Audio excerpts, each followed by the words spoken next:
Hello, plantita, plantita. Good morning po.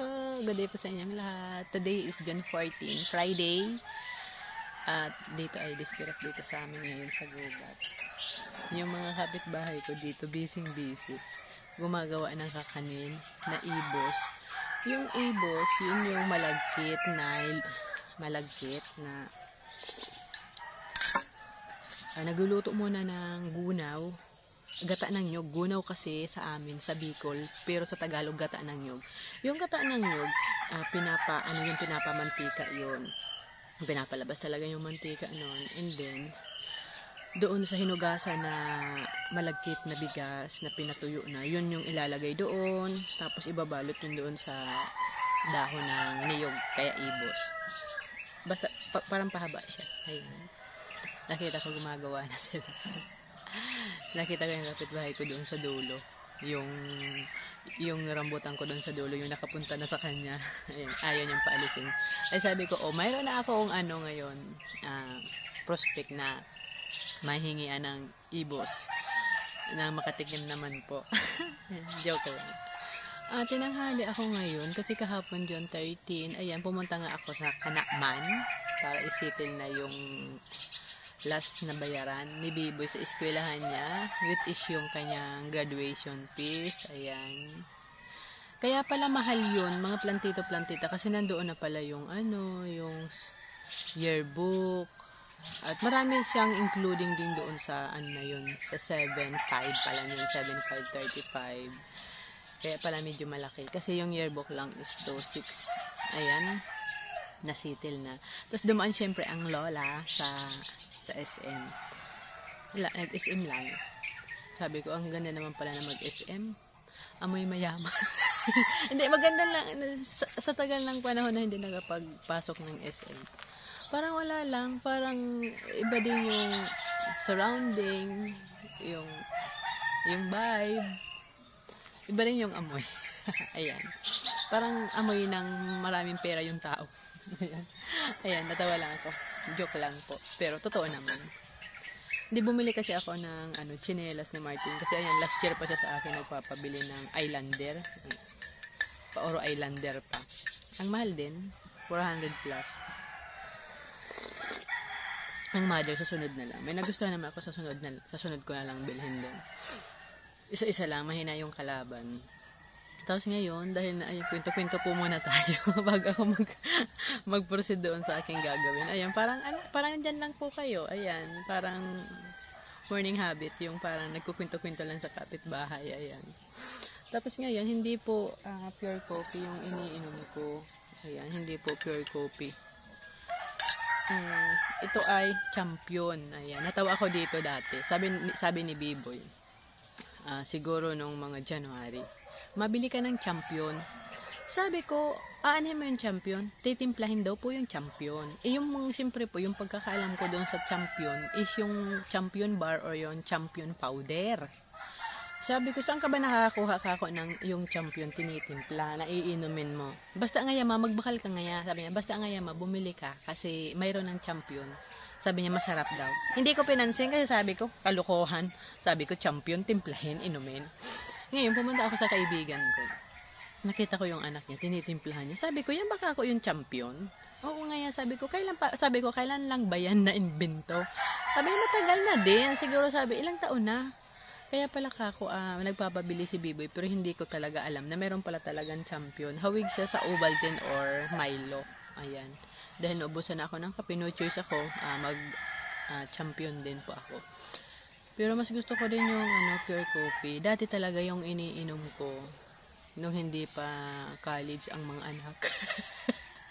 Gusto ko yung lasa ng kape na may gatas. Sa Bicol, manatok ang lasa niya. Yung parang creamy, sobrang sarap niya. Yung combination ng coffee and milk. Yun talaga yung paborito ko. Nung mag-college na yung mga anak ko at wala na tayong pang-mix na gatas, unti-unti ko in-adjust yung sarili ko.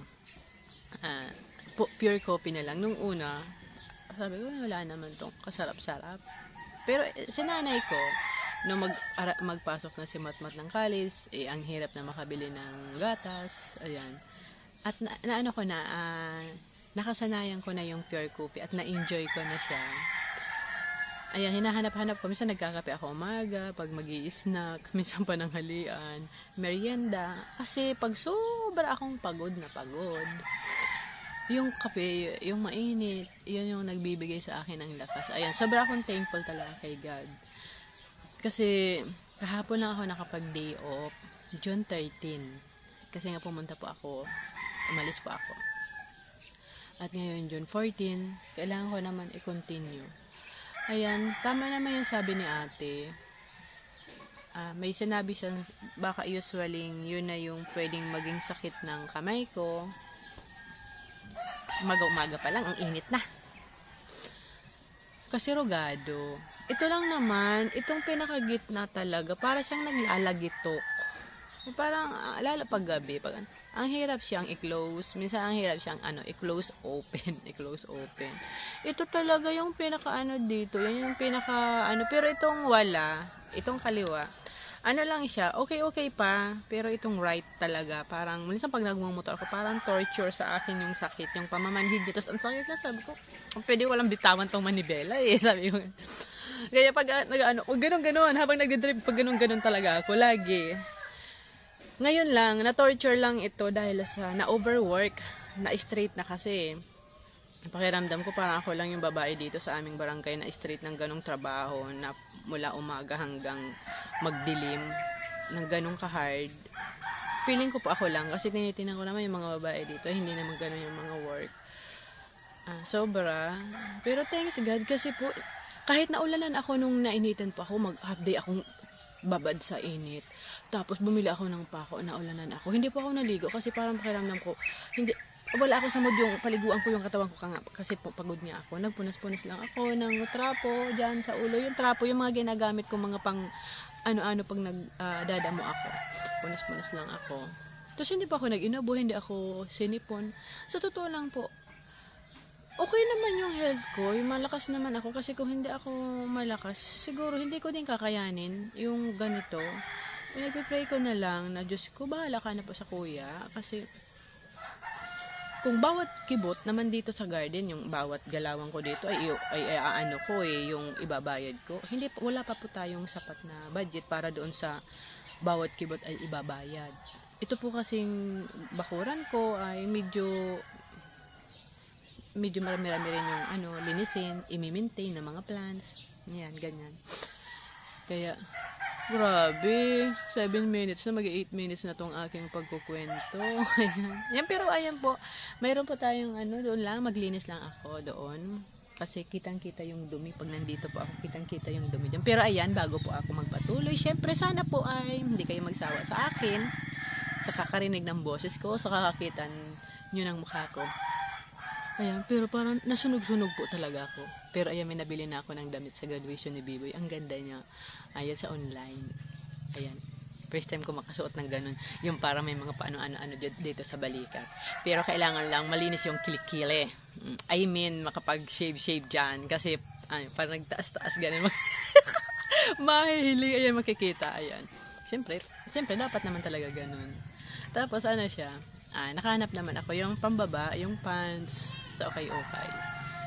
Sabi ko sa asawa ko, kailangan ko yatang bumili ng bagong sandals kasi yung nabili kong sandals, ang dulas. Kailangan pagtayos yung dadaanan, may hawakan ka. Kasi kung hindi, pwede kang mabringko yung may slide kasi ang dulas ng sole nung yung sandals. Pero pag hindi kaya ng budget makabili, ayan, hawak-hawak na ako sa kanya. Sabihan ko, alalayan mo ako, madulas ako dito. Pero pag yan, bahala na si God. Pag makabili, yun yung plano ni God. Pero pag hindi, yun talaga yung yun din yung nakaplano. Pero ayun, syempre, bago ang lahat ay welcome back ulit muna dito sa aking munting channel. MJ Nagrapa Channel. Ako po si Joy, ang inyong certified plantita. At ito nga po yung itsura. Tingnan nyo naman po from dito. Ayan, ito yung pathway. Kitang-kita yung yung dumi. Wala naman plastic na dumi. Pero ayan, parang binagyuhan. Tapos, nabagsakan yung rubber tree. Ayan, para po talagang binagyuhan dito. Literal na binagyuhan. Ayan yung katayuan. Ito yung sinasabi ko po sa inyo. Itong red Congo saka green Congo ko is talagang halos almost 1 year silang walang init na nare-receive. Kaya nung inalis yung malunggay dyan, Ayan yung malunggay. Nung inalis, kasi hindi ko naman po talaga makuha na yung dahon. Kasi nga po napakataas. Uminit, tapos ito po ay pinaputol ko po. Kasi parang feeling ko baka kung may mga gumagapang-gapang na dyan. Pero ayan naman, meron naman na silang mga talbos. Kaya ayan po nangyari. Nasunog sila. Pero ayan, mag-a-adjust naman to. Hindi naman to maselan. Makaka-receive na sila ng init. Masyado po kasing sa almost 1 year na walang init, napakaputla ng dahon nila. Ayan. Kumbaga sa tao ay parang akala mo may sakit na. Ayan. Pero ayan, mag-aano na yan, mga dahon nila na yan. Mag-a-adjust naman po yan. Ganyan yung mga dumi, ganyan. Ayan yung binagyuhan po dito. Ayan yung kalagayan. Talagang kung mapapansin nyo po ay kitang-kita yung binagyuhan, yung style. Ayan, napakasukal na po dito. Para ng gubat. Ayan, ano ba yan? Ayan napakasukal na po. Wala na talagang init. Nasaan na yung init dito? Ba't nawalan di talaga dito ng init? Napakainit po dito dati. Totoo lang. Ba't walang init? Ano naman ito? Wala naman ang kahoy. Kailangan naman itong bayabas na to. Kunti lang naman yung sanga. Dahil ba dito sa fish farm? Fish farm? Wala talaga siyang init. Kasi nga yung mga bromeliad, kung mapapansin nyo po yung dahon, ayan.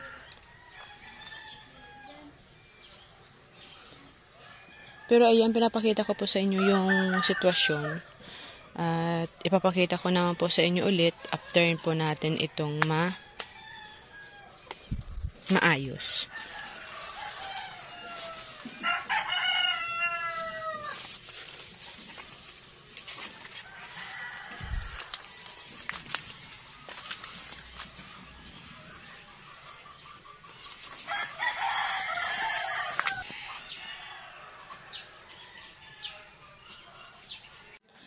Bali mga plantito-plantitan, nandito naman tayo sa isang part ng garden ko na kung saan ito yung party ng garden na wala na talagang sunlight na nare-receive yung mga plants, at pinakita ko nga po doon sa unahan ng video yung sitwasyon. Pero yung dudugtungan ng video na ito ay napakatagal ko nang nagawa. Kumbaga, ayan, natabunan kasi ngayon na ako nagkaroon ng lugar ng oras para mapunta ako dito at makapag-ayos, kasi nung time hindi, yung sabi ko mag-aayos ako dito, magwawalis, hindi po yun natuloy kasi ayan, dumating yung aking buwan ng bisita at napakasama ng pakiramdam ko, at ngayon lang napunta dito. Ayan, ito siguro yung gusto ni God na ngayon lang ako makapunta dito, pero inaalisan ko yung ibang mga plants dito. Ayan, matataas na po kasi masyado at mga leggy. So, bibigyan natin sila ng chance na makahinga. Paliwanagin natin ng very light. Pero ayan, para naman po umaliwalas. Kasi talagang nawalan to ng sigla. Ayan mga plantita, ayos po natin tong garden at pakita ko sa inyo po pag naayos nyo at naayos ko po kung naayos nyo. Kasi napakita ko naman po doon sa unahan ng video kung gaano to kadumi at kapangit, pero ngayon ay bibigyan ulit natin ng sigla, ng ganda, ng kulay, at para mas maging presentable ulit.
na po muna tayo kung mais na puti at mayroon pong pagbuluhan. 30 lang po yung kilo niya dito sa amin. Kasi para po pag nagtrabaho na po ako sa garden ay tuloy-tuloy na. Ito po pating video pagdadagdagan ko po nito. Ay, ang tagal na. Mahigit 2 buwan na itong video po na ito. Pero hindi ko pa siya ma-upload kasi hindi pa siya natatapos. Kumbaga, nakahang. Ayun ko ba kasi ito na ko yung doon sa dulo. Kasi sabi ko pag tag-ulan na, talagang umuulan na. Mahirap na doon yung gawin. Doon sa mga nilalans ko kasi lagi matubig doon. Kaya ayan. Dahil sa puno na itong kaldero kaya itong sobrang tigas ay iihawin ko na lang po ito. Ito puno ko. Ang gana po itong almusal pa ng halian. Ayan. Ganyan po kadami.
kailangan ko po itong putulin, itong tagpo na halaman.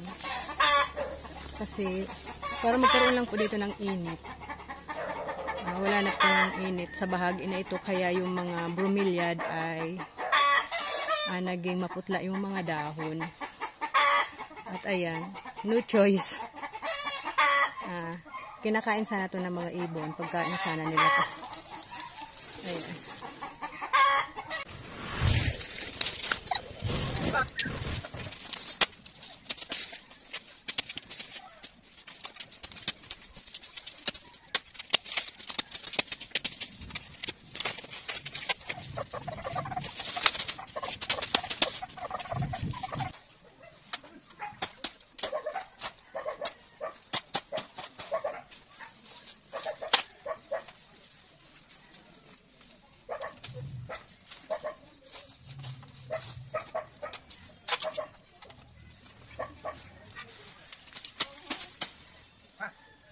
Yan, kailangan ko na po siguro mga plantito-plantitang alisin dun tong matataas na to na fern para lumiwanag ang ilalim. Kasi sobrang taas. Ayan. Para maiayos ko dito ng proper yung mga bromeliad at makareceive naman sila ng sunlight. Kasi talagang wala ng sunlight. Ayan, inalis ko muna kasi tutubo naman yung mga sanga.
Bali, ayan po, talagang malaking tulong yung ialis ko yung mga, itong matataas na mga klase po ng fern. Kaya talagang lumiwanag din yung ilalim para mas ma-maximize din yung space at higit sa lahat ay maging maaliwalas at malinis tingnan.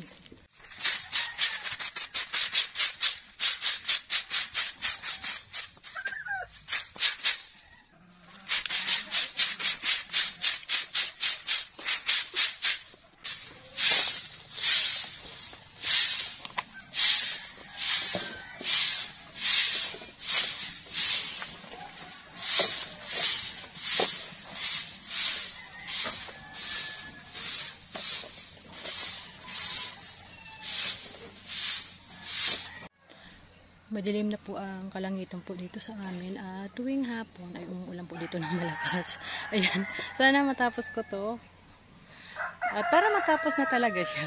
Kasi ang tagal na rin talaga nag-i-start ako dito pero hindi natatapos. Ayan, pero grabe ang dilim na po ng langit. At ayan, lumiwanag naman talaga dito at talagang nagipong mas presko at maaliwalas tingnan. Kasi talagang sobrang tataas na at lalago ng mga wild fern na tumubo po dito. Kaya sobra po talagang beautiful naman talaga pag yung ibaba ay ayan, maliwanag.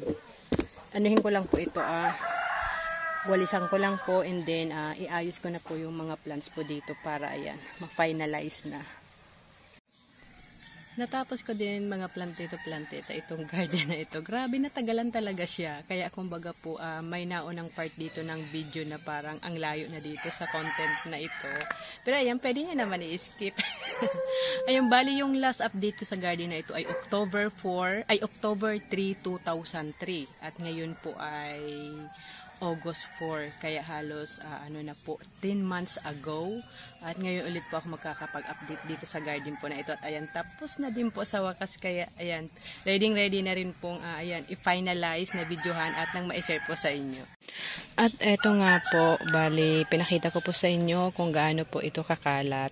Yung kalat niya naman, yung mga excess na mga dahon, yung mga sanga, at yung talagang may mga damo na. At ayan, bali yung mga nakalagay po dito na mga nakapat na fern ay inalis ko na para ayan, mas malinis lang din po talaga tingnan yung ilalim.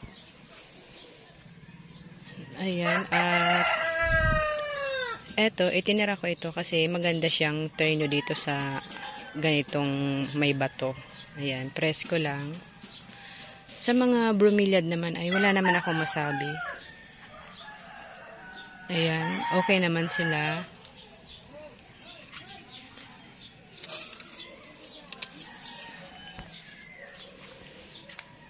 At yun nga po, nagtanim ako dito at eto nga po yung mga ibang kruton na trinay ko pong itinanim dito na mga pinatubo ko. Yung iba ay tumaas,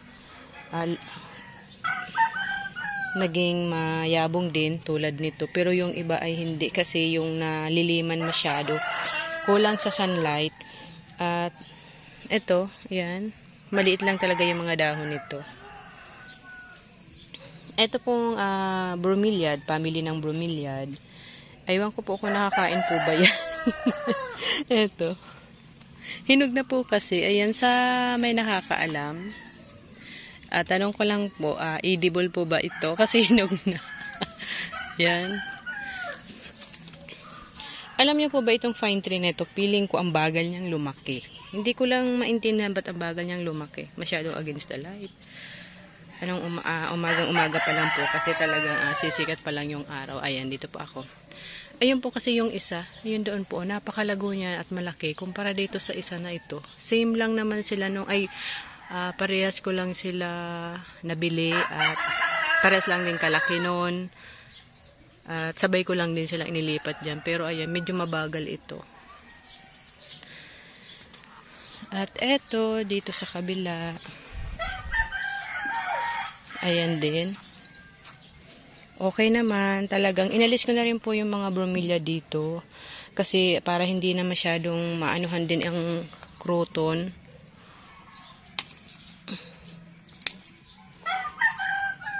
Para makakuha rin sila ng sunlight. Ayan, ang ganda po talaga ng garden. Kahit anong ayos ng garden, kahit anong design po ng garden, pag malinis po talaga attractive. At siyempre, itong aking ano ba ito?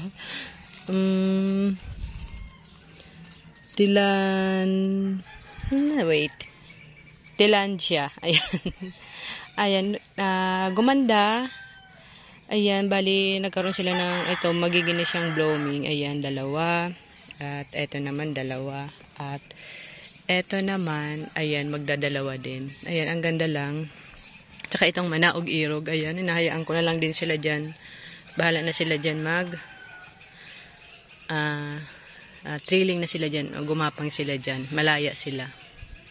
Inalis ko rin po yung mga sanga dito nga ng bayabas para hindi na masyado makalat yung mga dahon, para bawas-bawasan din po sa pagwawalis. Ayan, at dito po sa part na ito, ayan, sobra ko pong na-appreciate at talagang sabi ko, wow. Nung inalis ko yung mga wild talaga na mga fern na halos tumataas na po hanggang doon. Ayan, napaka-presko lang. Ang linis lang tingnan sa ilalim. Kitang-kita mo yung mga bagay-bagay sa ilalim. At etong aking wild fern din. Ayan, lumalaki po ito talaga. Galing po talaga ito sa bukid. May mga galing ako sa bukid na halaman na talagang naging successful dito sa garden ko. Mayroon naman pong hindi. At etong mga bromeliad, colorful po talagang variety yan. Pero dahil nga po sa walang init na nakukuha dito, dahil sa mga sanga ng bayabas at saka yung mga fern na matataas, naging maputla ang mga dahon nila. Pero hopefully, hindi masunog ang mga dahon nila kasi pag nasubrahan naman ito sa sunlight, from doon sa malilim at mapunta sa sunlight ulit, yung dahon nila ay malambot pa. Kumbaga, hindi ganun ka-resistance na mag-receive ng init ng araw. Pero ayan, titingnan ko po, parang tama lang naman yung sunlight dito. Umaga pa lang, tingnan po natin mamayang hapon. Ayan dyan, napakaganda nila dyan. Ayan po. Ayan, ang ganda pag ang linis ng garden talaga. Tapos dito, ayan. Kasi 'di ba po, yung ano dito, yellow bell, nakaano yan, ginawan ko siya ng palapala. Yun nga po ang problema, walang init na nare-receive yung ibang plants. At yung pinakita ko po sa unahan ng video na sunog ang red and green kungo. Pero ngayon ayan, nakaka-recover na po sila at yung pamumuhay nila ngayon ay yung nakaka-receive na sila ng sunlight. Kaya matibay na yung texture ng dahon nila, kaya na nilang i-tolerate din yung sunlight na marireceive nila. Kumpara dati, sobrang yabong nila at lalaki ng dahon pero ayan, maputla. Pero ngayon, ayan, okay na sila, may init. At ayan, dati itong mga plants dito, hinahayaan ko lang itong variety ng calathea. At may mga mangilan-ngilan din na itong plants na ito. Ay, nakalimutan ko na yung name. Ano bang name nito? Ayan, nasa dulo ng dila ko. At dati yan yung nakahang. Pero ayan, nandyan na sila sa ibaba. Bumagsak na po. Yung kawayan lang naman yung napaglagyan. Eto, tas yung aking variegated bamboo, dyan ko na lang din nilagay. Masyado talagang sa init. Ayan, dyan. Ito naman, on-off naman itong snow na tawag nito. Caladium, Snow White. On-off naman sila dyan. Minsan wala, minsan mayroon. At yung mga bromeliad ko din na ganitong variety ay dito ko na lang din nilagay sa may lilim. At ayan, ang ganda lang nitong Burley Max. Ayan, nandyan lang. Ang ganda lang.